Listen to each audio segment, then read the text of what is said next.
I was given a choice to live or to give birth. I chose it, knowing that I might not see the dawn. But she came. And with her, a miracle that defies medical prognosis. My name is Emily Carter. I'm 32 years old, married to a man who still looks at me like I'm a miracle, and mother to 2 little boys who crash through our house like twin hurricanes. Mason is 7, sharp-witted and endlessly curious, and Eli is 4, a soft-hearted shadow of his older brother, clinging to his every move. We live in a small town in Pennsylvania where life moves just slow enough to savor if you're paying attention. And until last November I thought I had everything. I remember the morning like it had teeth. Daniel had taken the boys to the park so I could enjoy a rare Saturday morning silence. I'd been feeling off. Not sick exactly, just strange in my own skin. My breasts were tender. I cried at a dog food commercial. I had an aversion to coffee of all things. So I took the test mostly to rule it out. I didn't even wait the full 3 minutes. I was folding laundry when I glanced down and saw that second pink line staring back at me. A baby. Another baby. I sat on the floor, jeans in my lap, blinking hard like I could erase it. But something deeper than fear began to bloom in me, curling like ivy around my ribs. When Daniel came home, Mason burst through the door yelling about ducks and ice cream. Eli trailed behind, clutching a dandelion like it was treasure. I watched my boys barrel toward me, their cheeks pink from the cold, and I knew I had room in my heart for one more. Daniel's face went still when I told him. Then it cracked into a slow, stunned grin. He dropped to his knees and pressed a kiss against my belly, whispering, "You're early, little one. But you're ours." We told the boys a week later. Mason wanted to name the baby Optimus. Eli just wanted the baby to like dinosaurs. We laughed. We dreamed. We made room. Then 3 weeks later the bruises came. They weren't like normal bruises, purple-black smudges on my thighs, blooming without warning. I was winded climbing stairs. One night I bit my cheek and it bled for nearly an hour. Something was wrong. I went alone to the clinic while Daniel stayed home with the kids. I didn't even tell him I was going. I thought they'd say it was anemia or stress, or maybe just the demands of pregnancy on a tired body. Instead, the nurse called my name with a strange stillness in her eyes. The hematologist came in with a folder in his hand. He didn't sit. That's when I knew. He said it gently like I was glass. "Emily, I'm so sorry. Your labs are showing signs of acute myeloid leukemia. It's aggressive. We need to act fast." The word leukemia didn't land. Not really. It hovered above my head like a storm cloud that belonged to someone else. I remember staring at his lips, thinking, but I'm pregnant. I'm not sick. I can't be both. Then he said the words that broke me. "You'll need to terminate the pregnancy. The chemotherapy we need to start. It won't be safe for the fetus. If you wait, Emily, you likely won't survive." I heard my heartbeat in my ears. I felt my palms go numb. And somewhere, deep inside me, a flutter, so faint I almost missed it. My baby. My daughter. They scheduled an ultrasound for confirmation. I didn't speak. I nodded. I walked like a shadow to the technician's room and lay back while they pressed the wand against my belly. And then, there it was. A heartbeat. Steady. Defiant. I watched the screen as my baby moved, rolled, shifted, reached. A tiny hand flared like a starfish. I felt her. I knew. My daughter was alive. And she was fighting. That night I didn't sleep. I curled around my stomach like a mother wolf in winter. I stared out the window, watching frost trace the glass. When Daniel finally asked me what we were going to do, I looked at him through the dark and whispered, "I choose her." He didn't argue. He just pulled me closer and held me while I cried. The refusal form was 3 pages long. It sat heavy in my lap like a contract with death. It detailed the odds. 95% chance of fatal progression without treatment. Survival rate under 10%. Potential harm to existing children in the event of maternal death. It didn't say her name. It didn't say daughter. It didn't say hope. I stared at the blank signature line and felt her kick. It was soft like a question. "Are you still with me, Mama?" The pen in my hand shook. I thought of Mason's toothless smile, Eli's sticky fingers gripping my shirt. I thought of Daniel, who had spent the entire night pacing the hallway while I stared at nothing. Everyone told me this wasn't a choice. It was a necessary sacrifice. I signed anyway. Not out of recklessness. Out of something fiercer. The doctors didn't take it well. They tried different words. New angles. They brought in specialists, 2 from the Mayo Clinic, 1 from Boston. They talked about ethics, statistics, triage. One of them leaned in close and whispered, "You're not just a mother to this fetus. You're a mother to 2 boys who need you alive." I told him, "That fetus has a name. She's my daughter. And I won't kill her to buy myself a few more years." His lips thinned. "You won't get a few more years. You won't get 8 months. They said it again and again. You won't make it to delivery." My own mother came next.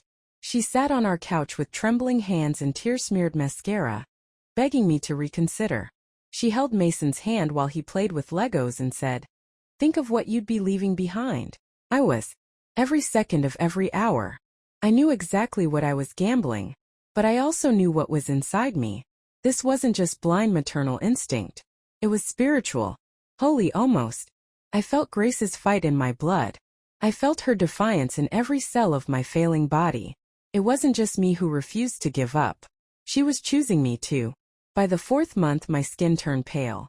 My appetite vanished. I slept in 20-minute bursts, rocked awake by nausea or night sweats. Still, I went to every OB appointment, every scan. I watched her grow. At 5 months we learned she was a girl. Daniel cried. He didn't expect to. He was never the crier between us. But when the technician said, "That's her spine and those are her legs," something cracked open in him. He pressed his forehead to mine and whispered, "Grace."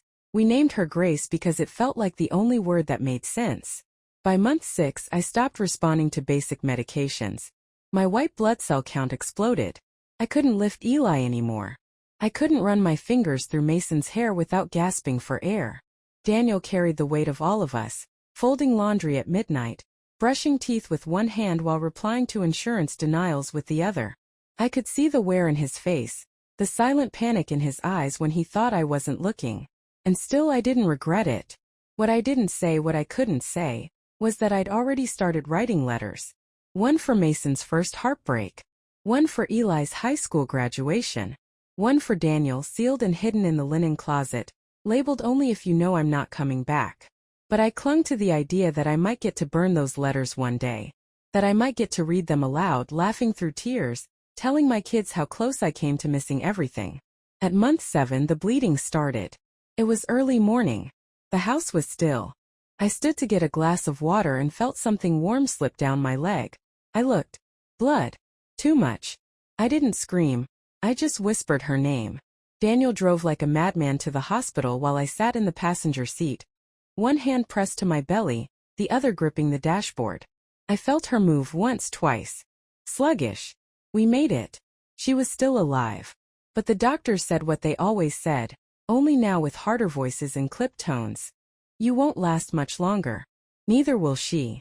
And that's when a different doctor entered the room. German. Stern. Hopeful. He reviewed my case and looked at me like a person, not a patient. He said one word. Maybe. There was a new plan. Radical. Risky. If I could make it a few more weeks, they could induce early deliver Grace, then begin immediate chemotherapy and a bone marrow transplant. But we'd need to go to Germany. We'd need $153,000. And fast. Daniel squeezed my hand. "We'll find it," he said. And somehow I believed him. We launched the fundraiser on a Wednesday afternoon. It felt ridiculous at first, like shouting into a canyon and hoping the echo came back with a check attached. Daniel set up the page with trembling fingers, uploading pictures of us as a family. Mason with a chocolate mustache, Eli asleep in his dinosaur pajamas, the last photo of me smiling before my cheeks hollowed out and my eyes turned glassy with fatigue. He titled it, "Help Emily Live to Hold Her Daughter." Within an hour we had $82. By midnight we had nearly $5,000. It was like watching lightning crawl across a dry sky. Every donation felt like a heartbeat. A stranger in Idaho sent $50 with a note. "For Grace. The world needs more girls like her." An elderly couple in Maine wrote that they'd lost their own daughter to leukemia and wanted to honor her by helping me live. Some people gave $1. Some gave 1,000. One woman donated in memory of her stillborn child. My daughter never got a chance, she wrote. But maybe yours will. I lay in bed that night, dripping beside me, scrolling through message after message, sobbing into the sterile pillow. These people didn't know me. They had no reason to care. And yet they did. Daniel barely slept. He became a full-time campaigner, reaching out to local papers, calling radio stations, flooding social media with updates. He did interviews with bloodshot eyes and a voice that cracked when he said my name. But people listened. The story spread. Someone shared it on a parenting blog and suddenly it was everywhere. Mother refuses cancer treatment to save unborn daughter. A Pennsylvania family's impossible choice. And just like that, the donations poured in like a tidal wave. At $38,000, we let ourselves exhale. At $74,000, Daniel hugged the boys so tight they squealed. At $101,000, I started to believe I might get to meet her and not say goodbye 5 minutes later. Then came the calls. At first, they seemed like more angels. I'm with a charity that helps moms like you, one woman said. We'd love to wire $10,000 tonight. But something about her voice, it was too polished, too fast. She asked for our bank routing number. Daniel hesitated. Another man offered to pay the full remaining balance if we just sent him some ID, a copy of the hospital bill, and access to our fundraiser backend for coordination. He cried while he said it. Cried. And Daniel almost believed him. Then our bank flagged an unusual login attempt. From overseas. Then someone tried to change the withdrawal settings on our fundraiser account. We realized they weren't donors. They were thieves. Scam artists. Monsters disguised as good Samaritans. Daniel shut it all down, emails, links, auto-replies. He stayed up all night calling the bank, securing passwords, changing everything. He barely touched me that week, and not because he didn't love me. Because he was at war. With people we couldn't see. Meanwhile, I was deteriorating. I'd lost almost 30 pounds. My gums bled when I brushed. I had a fever that wouldn't break. I hadn't walked more than 10 feet without help in 3 days. And yet, Grace was still alive. Still kicking. Still whispering, I'm here. I'm fighting. Don't stop. People noticed the scammers too. And instead of turning away, they doubled down. Donations surged again, faster this time. Messages flooded in like an army of light. Don't let the darkness win. We believe in you. This is for Grace. And for the mama who wouldn't give up. One night, at 2:47 a.m., Daniel woke me up. His eyes were red. He was shaking. We hit it, he whispered. $153,204. I thought I was dreaming. Or maybe dying. I reached for his face just to feel something warm and real. We're going to Germany, he said, laughing through his tears. You're going to make it, Em. But I didn't answer. Because just then my abdomen twisted. Not a kick. A pain. Sharp. Deep. Like something tearing loose. And I knew. Grace was coming. I felt it before I heard it. A tearing deep inside me, low and brutal, like something unspooling. And then warmth, terrifying warmth, soaking through my hospital gown. Daniel's face drained of color when he saw the blood. Not spotting. Not early labor. This was the kind of bleeding that makes doctors sprint. He fumbled for the nurse call button. My body curled inward instinctively, arms wrapping around my belly as if I could hold Grayson with sheer will. My voice came out hoarse, cracked. She's too early. The room erupted in noise, monitors beeping, feet pounding, someone shouting for OB, NICU, anesthesiology. My OB burst through the door, all urgency and sharp focus. She didn't waste words. Placental abruption, she said. We're losing too much blood. We have to deliver. Now. No. I wasn't ready. She wasn't ready. 34 weeks. That's what they had said. We needed 34. This was 32. But Grace didn't wait. And neither did the doctors. I was wheeled into the OR so fast the ceiling lights became a blur of white halos. Daniel wasn't allowed in protocol, they said. Too risky. He kissed my forehead just before the door slammed shut, whispering through clenched teeth, you come back to me. You both come back. The surgical team moved with terrifying precision. They hooked me up, cleaned my abdomen, slid the oxygen mask over my face. The anesthesiologist looked down at me, his eyes calm behind the mask. Deep breaths, he said. She's almost here. The last thing I saw was a drop of blood sliding down my arm and pooling in the crook of my elbow. Then blackness. I woke up to silence. No beeping. No crying. No voices. Just a thin curtain of light and the weight of emptiness in my belly. For a second I didn't remember. Then it crashed over me. Grace. Surgery? Blood? I sat up too fast, pain slicing through my side like glass. The movement tore a moan from my throat. The nurse appeared at my bedside instantly, her hands soft but firm. Emily. You're okay. Just breathe. You're in recovery. I gripped her wrist. My baby? Where's she? She hesitated. Just long enough. My heart started to seize. Please, I begged. Is she? Did she, eh? She's alive, the nurse said, her voice trembling despite the rehearsed calm. She's in the NICU. She came out fighting. You need to rest. But how could I? My body felt like a battlefield, my blood poisoned, my insides carved open, my spirit barely tethered, but she was here. She was here. Daniel came in an hour later, pale, shaking, eyes red from crying.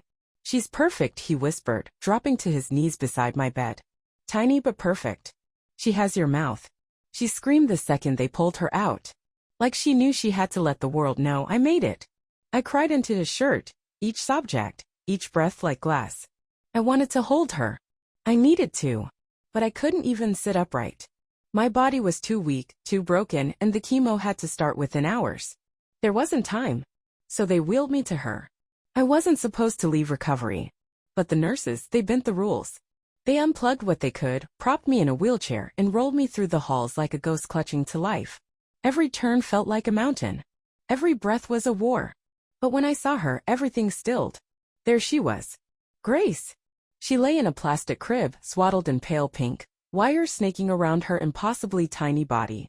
Her eyes were closed, but her little fists were curled like she was still ready to fight anyone who tried to take her from me. I touched the back of my fingers to her cheek and whispered, "You're here, baby girl.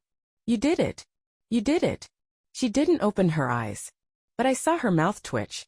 And in that moment I believed in miracles. They wheeled me back just before dawn. The chemo started at 8. I'd barely kissed her hello when I had to start dying again to try and live. But she was worth it. I would do it again. 1,000 times. Chemo doesn't feel like healing. It feels like surrender.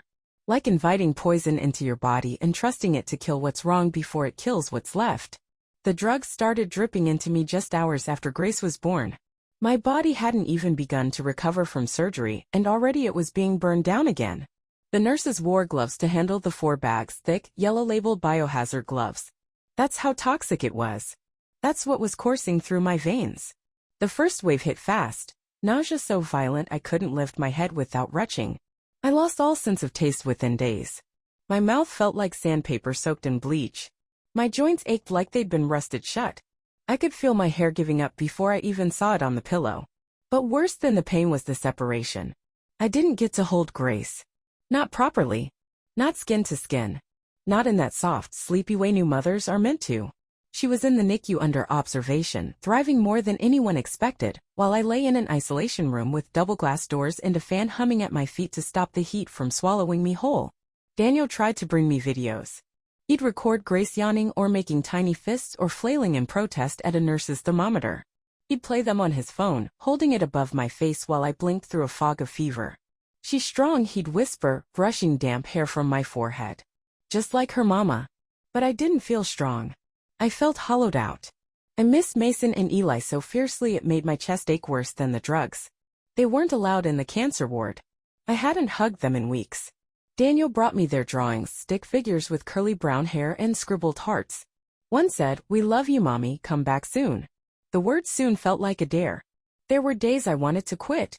Nights I lay awake, staring at the ceiling while my body boiled from the inside, thinking, maybe it would be easier if I just slipped away now. Maybe they'd all be better off. Then I'd hear a soft knock on the glass, and there Daniel would be, mouthing through the pain, "You're not alone. Keep going." I don't remember most of those days. They blurred together, blood tests, bone marrow biopsies, vomiting into pink tubs, falling asleep mid-sentence, waking to alarms and masks and gloved hands. But I remember what came after. The transplant. It was my only shot. A compatible donor had been found, some 22-year-old girl in Nevada who'd registered on a whim in college and now, without ever knowing me, was about to give me her marrow. Her life force. Her cells. The procedure wasn't surgery. It was quiet. Unassuming. A bag of red swirled into my foreline like a new beginning disguised as something ordinary. I watched it drip. One drop. Then another. And another. I whispered to myself, this is grace. This is what she gave me. The right to try. The right to stay. That night, the pain spiked so hard I thought I was dying. My body rejected everything at first, vomiting, shaking, fever spiking to 104. But they told me that meant the marrow was trying to graft. Trying to become mine. Trying to live. Daniel never left the hospital. He slept in chairs on the floor, once even in the hallway when they kicked him out for a code blue. He didn't care. He told me, you're going to walk again. You're going to dance with our daughter at her wedding. You just don't know it yet. I wanted to believe him. I needed to believe him. Because 1 week after the transplant, they wheeled Grace into my room. No wires. No tubes. Just her. Swaddled in mint green, eyes barely open, lips pursed in that quiet, sleepy baby way that makes the whole world hush. They placed her in my arms. And I swear to God I came back to life. Grace weighed 5 pounds when I finally held her. She fit in the crook of my arm like a secret, warm and weightless, except for the staggering gravity of what she'd saved me from.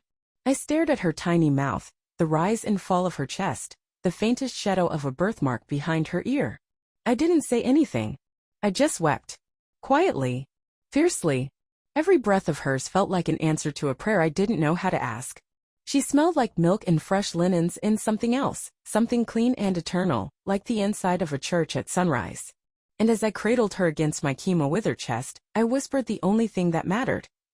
You were worth everything. But the days that followed weren't the happy ending I'd imagined. I couldn't stand without help. I was bald, bruised, and swollen from steroids.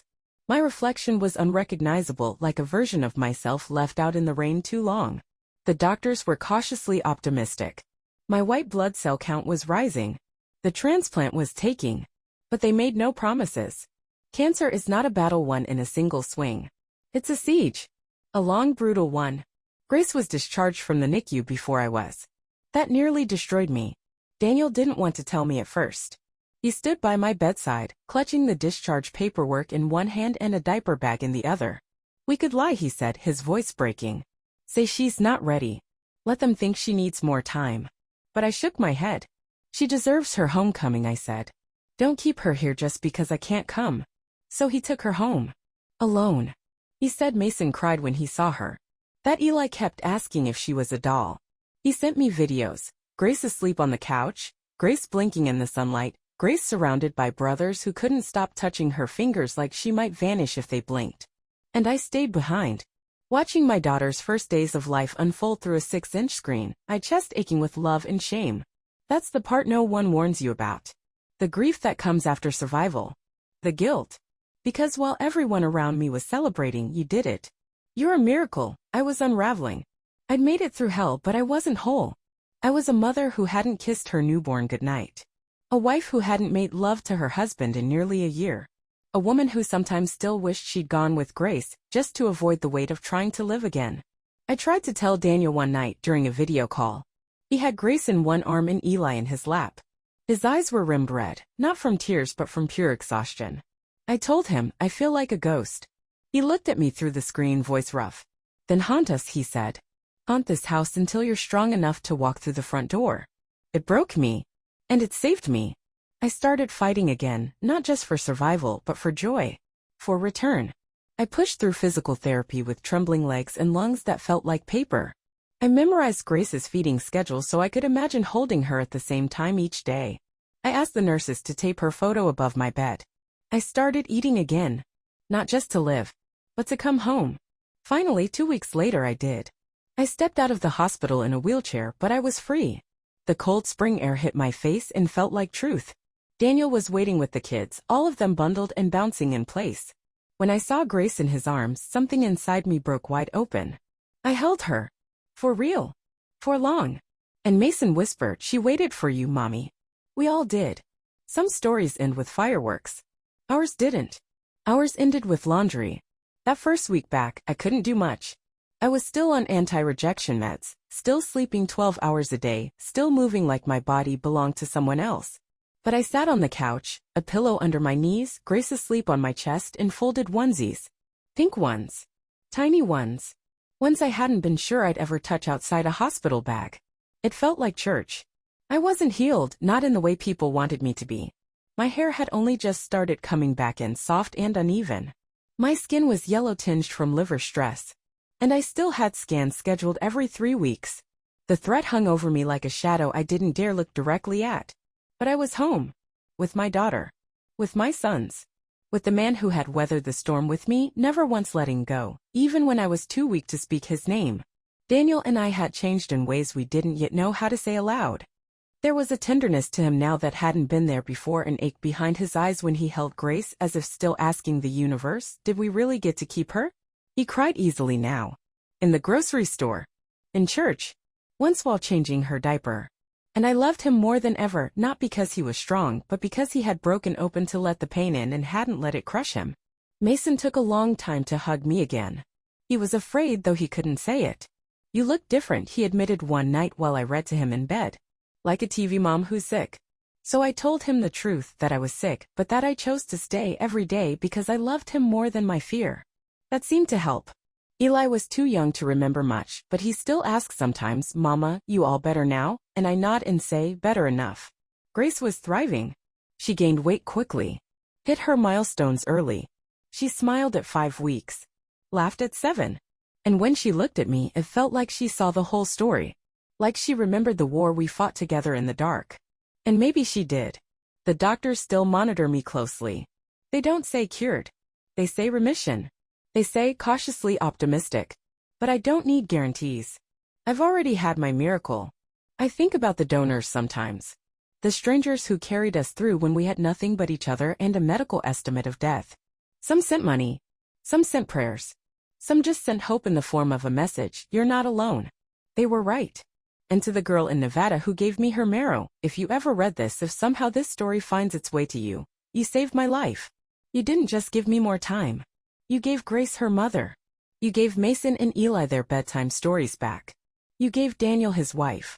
I don't know your name, but I love you. I kept the letters I wrote, the ones meant for goodbyes I hoped I'd never have to give. They're in a shoebox under my bed now. I think I'll burn them one day. Not to forget, but to release. People ask me sometimes, would you do it again? Knowing everything you know now? All the pain, the risk. And the answer rises up in me like breath. Yes. 1,000 times over. Because love isn't safe. Love is sacrifice. Love is pain and blood and faith and fire. Love is a little girl born 2 months early with lungs full of thunder and a name that held us through the storm. Her name is Grace. And because of her, I'm still here.